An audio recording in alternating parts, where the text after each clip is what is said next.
विजु पट्टनायक 50 कीर्ति राज्य में गर्वित हवा लोक ओडिशा रे जगन्नाथ मंदिर को विरोध करबा माने 1300 शताब्दी कीर्ति राज्य को आपण पेव शोल्डर तले पकई देबे आपण को फुलमाला देबी सौंदर्यकरण ना रे आपण मोर पूर्वज माने धर्मपद माने सुंदर मूर्ति बने संस्कृति बने ऐतिह्य बने मोर शौर्य देखी आपण गोटे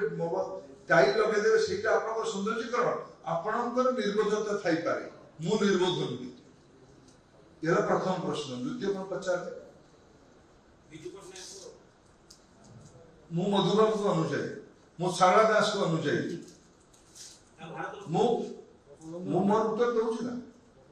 मु गोपबंधु को अनुଯାयी मु वीर सुरेंद्र साहेब अनुଯାयी मु माधव सिंह अनुଯାयी मु धरणी नायक अनुଯାयी मु एई वंशर मोर पूर्वज बाजीराव मोर सीमित ऐतिहासिक ज्ञान नहीं जो 1916 मसीह ओडिसा रे तैयारी हेछि किछु लोक माने ओडिया जानि नाहति मु गोटे कहू जोडे माने आपन गाउरे तथ्य रखुछि दिल्ली रे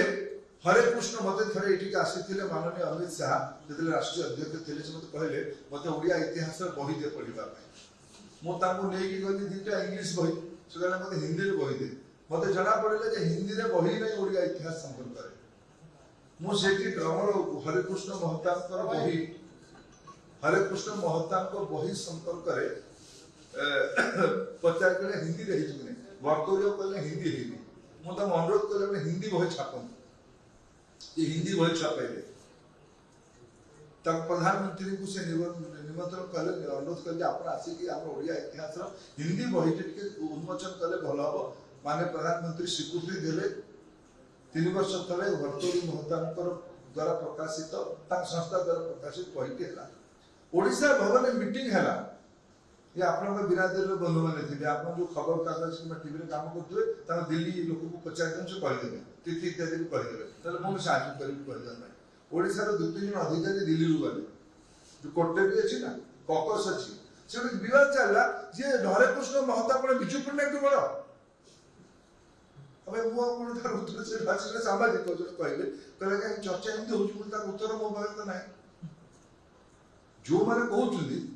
मु कौन सी ओडिया लोक विजु पट्टनायक 50 कीर्ति राज्य में गर्वित हवा लोक कि जो प्रसंग पीढ़ी करा जाउछि मु तो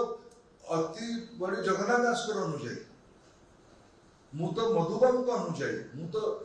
गोपबंधु को अनुଯାयी मु सुरेंद्र साहेब को अनुଯାयी मु बक्सीर शौर्यर पूजक मोर धमनी रे ओडिया माने एइटाई अछि